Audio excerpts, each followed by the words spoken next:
surely you're not expecting me to do the whole, oh, I don't know what Super Mario Bros. Is bit, right? It's only one of the biggest media franchises in the world, one that I just so happen to be very fond of. You're going straight to hell. Hey, I said one that I happen to be fond of, not the only one I'm fond of. In honor of the franchise's 40th anniversary, I think we should take a look at the game that started it all. In my Donkey Kong Bonanza video, I mentioned that Super Mario Bros. Technically started off as a Donkey Kong spin-off game. This fact is mostly true, as Mario's first in-game appearance was as the player-controlled character in the original Donkey Kong arcade game. Except he wasn't actually named Mario at this point, instead he was only known as Jumpman. Obviously, the character ended up being a takeoff success for Nintendo, so much so that for the release of the NES in the West, they decided to make him the center of their brand new game and killer app. The real reason to own one of these new fancy consoles. Gyromite with Rob the Robot. Oh, and Super Mario Bros, I guess. Super Mario Bros has it. What I can only describe as an unreasonable level of sauce to it. For the time, it was incredibly innovative, translating the arcade experience into something that was better suited and worked better for the re-blooming home console market. A longer platforming adventure with arcade elements to it. This was a time before saving your game, so quite often you'd play to build a high score and write it down on a piece of paper to keep track of how well you did. Or the game would have a password system, but that's not the case here. This is the part where I would take a look at the box art, but considering how much a mostly used version of this goes for, we'll settle for this recreated box art I made in PixArt. I'll leave a link in the description when I'm finished working on it if you want to take a closer look at it. At the very start of the NES's life, all cartridges and boxes looked very basic, and that was by design. One of the contributing factors to the video game crash of '83 was the misleading box art. Since the Atari 2600 really looked like this in action, most consumers would end up feeling misled by the, quite frankly, over-designed artwork and underpowered of the Atari 2600. So to remedy that, Nintendo made these actually really sleek looking black box designs that used assets that were similar to what the game would actually contain to prevent their customers from feeling misled. You knew exactly what you would be getting into. I actually really like these early NES designs, because they don't try and trick you into thinking the game would look a certain way, when in reality it looks a lot closer to that time I drank too much Freddy Faz Fanta. Oh god! Also, for these retro reviews, I typically try and play on authentic hardware where I can, but since I don't have a working NES right now, or a cartridge for that matter, I'll be using the Nintendo Switch Classics version.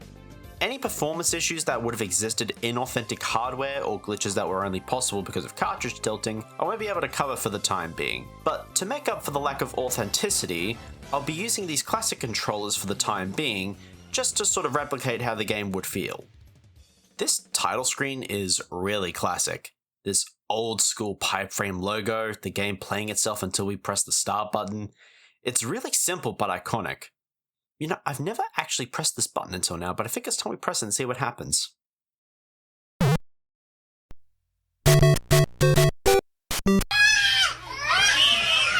Unlike games nowadays, most early NES games just sort of drop you into the action without so much as a pat on the back or a chop chop to get you going. There isn't any kind of text scroll or context clues as to the story of this game. That's all told in the manual, which, at this point, they would often expect you to read before playing. This sort of trend would eventually fade away as developers learned better optimization tactics, hardware got better which meant they could do story without chewing up precious storage space, and some games would become easy enough to grasp without needing an explanation. All we truly need to know is the evil King Koopa, Bowser, kidnapped Princess of the Mushroom Kingdom, Peach, and using his magic turned some of the mushroom people into bricks and stone. Meaning yes, at least according to the first game's manual, we are technically killing toads by smashing bricks. First thing of note with this game, you can never go backwards. Once the screen scrolls forward a few, it's stuck like that. This is sort of what I meant by the game being developed with arcade-style philosophies, where the game would intentionally be more challenging to incentivize players to insert more quarters into the machine. This isn't a bad thing or even a difficult mechanic to deal with, of course, but if it's your first time playing, you'll immediately notice there is no backtracking if you end up going the wrong way. Of course, with the Switch Online version, you can just rewind, or hell, with some of the virtual consoles, you could theoretically save state at the start of a level, but I think that's a word for that. I think it's called cheating.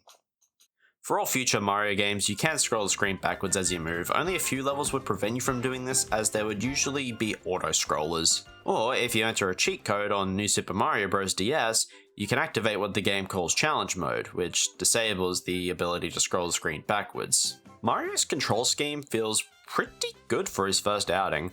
His jump gravity is a lot better than was in the arcade games, which I feel like was necessary for the precise platforming you would be tasked with doing. The arc he follows especially is solid, and is dependent on your momentum, which can make certain platforming sections either easier or harder depending on how you were moving prior to your jump. The controls are super easy to remember. A is for jumping, B is for running and throwing a fireball if you have one ready to go, and a D-pad moves you left and right with the ability to squat if you press down while in Super Mario or Fire Mario form. Mario has a total of 3 different looks in this game.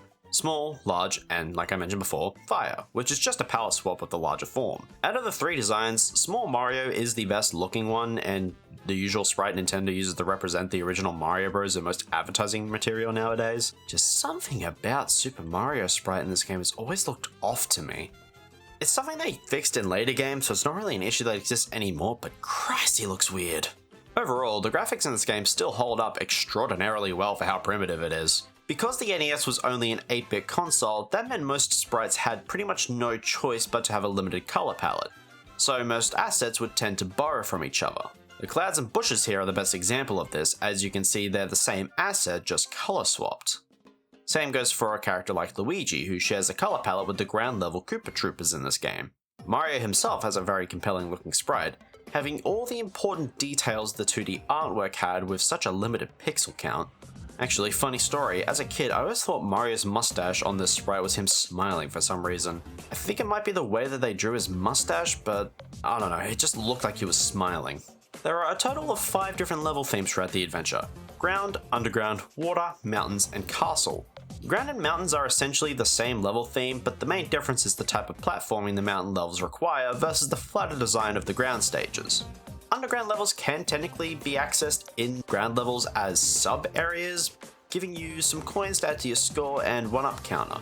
The main underground levels typically involve more narrow platforming, which teaches you not to hold down the jump button for as long as you might have been. These levels can also give you access to the warp zone, which I'll talk about properly in a bit. The water levels are exactly what it says on the tin.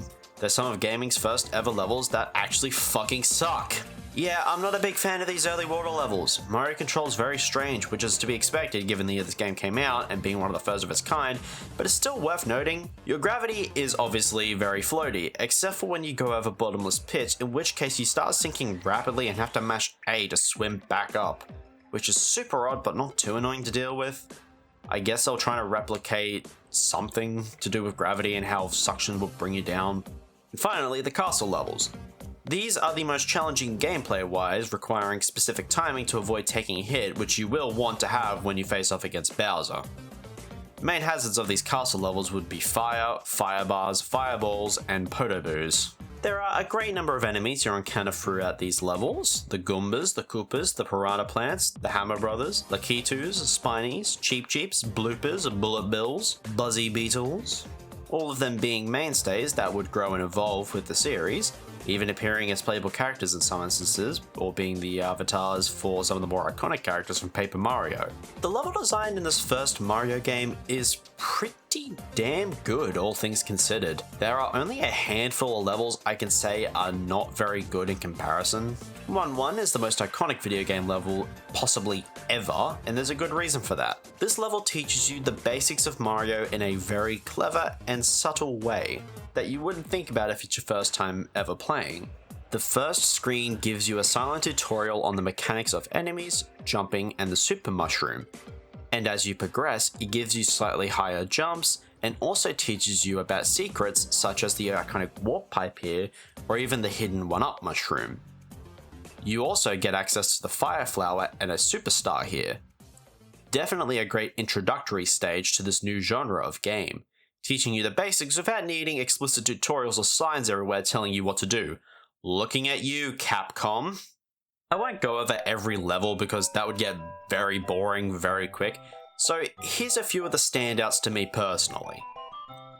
1-2, I wanted to talk about this level in particular because of the most iconic secret / Easter egg in all of Mario.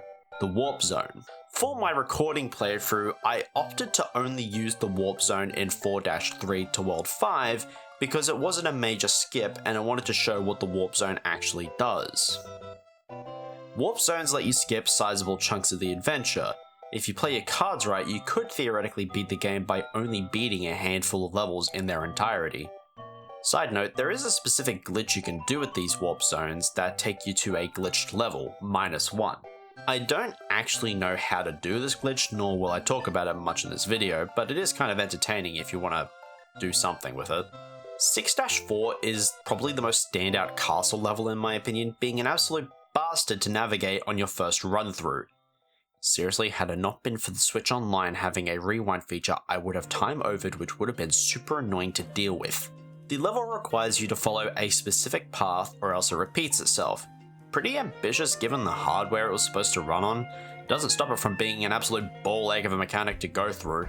This level gimmick does reappear in 8-4 where you have to take a specific path of pipes to get to the bridge.